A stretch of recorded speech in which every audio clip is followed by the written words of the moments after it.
Kolkata RG car హాస్పిటల్లో డాక్టర్ను rape చేసి మర్డర్ చేయడానికి కొన్ని ఆరోపణలు చేస్తున్నారు. అయితే ఈ కేసులో ఆర్జీ కార్ హాస్పిటల్ ప్రిన్సిపల్ ఒక పెద్ద క్రిమినల్ హిస్టరీ క్రియేట్ చేశాడు. అయితే ఆర్జీ కార్ హాస్పిటల్ ప్రిన్సిపల్ కు గట్టి పొలిటికల్ బ్యాక్గ్రౌండ్, మెడికల్ ఇంటర్న్స్ తోటి అనుబంధం ఉందని చెప్తున్నారు. వీళ్ళు డాక్టర్లను పాస్ చేయడానికి డబ్బులు తీసుకున్నారు. ఇంకా అలాగే కాలేజీల్లో సెక్స్ రాకెట్, అలాగే డ్రగ్స్ కూడా నడిపిస్తున్నట్టు ఆరోపణ చేస్తున్నారు. అయితే ఈ విషయాలన్నీ మర్డర్ అయిన డాక్టర్ కు తెలుసు. అయితే ఆ మర్డర్ అయిన డాక్టర్ ఈ కాలేజ్ హెచ్ఓడికి అలాగే ప్రిన్సిపల్ కు ఈ నిజాన్ని సోషల్ మీడియాకి చెప్తా అని బెదిరించింది. అయితే దీంతో ఈ అమ్మాయిని ఎలాగైనా చంపాలని వాళ్ళు ఫిక్స్ అయ్యారు. ఒక ప్లాన్ కూడా చేసుకున్నారని ఆరోపణ. ఇంకా అలాగే ఈమెను మర్డర్ చేయక ముందు ఈమె కొన్న కొత్త కారును కూడా ధ్వంసం చేశారని కూడా ఆరోపణ చేస్తున్నారు. అయితే ఈ డాక్టర్ మర్డర్ అయిన ముందు రోజు ఈమెకు 36 గంటల షిఫ్ట్ వేశారు. డ్యూటీ అయిపోయిన తర్వాత సెమినార్ హాల్లోకి వచ్చి ఈమె నైట్ డిన్నర్ చేసి పోయి మళ్ళీ రెస్ట్ తీసుకునే రూమ్ లోకి వెళ్లి పడుకుంది. కరెక్ట్ ఇదే సమయంలో కొంతమంది తాగి రెస్ట్ రూమ్ లోకి క్రిమినల్స్ వెళ్లారు. ఆమెను బట్టలు లేకుండా హింసించారంట.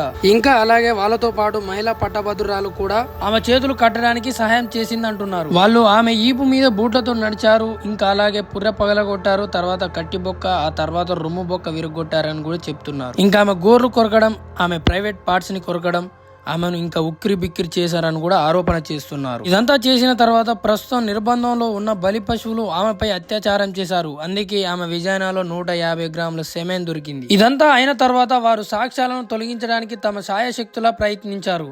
రాష్ట్ర పోలీసులు అలా చేయడానికి తమ వంతు సహాయం చేశారు. ఇప్పుడు ప్రస్తుతం మనకు తెలిసిన క్రిమినల్ పేరు సంజయ్ రాయ్. కానీ ఈ వెస్ట్ బెంగాల్ గవర్నమెంట్ కూడా కనికరం లేని గవర్నమెంట్. ప్రస్తుతం ఈ కేసు సిబిఐ ఇన్వెస్టిగేషన్ లో ఉంది. ఈ అమ్మాయికి ఎలాగైనా జస్టిస్ జరగాలని కోరుకుంటున్నా.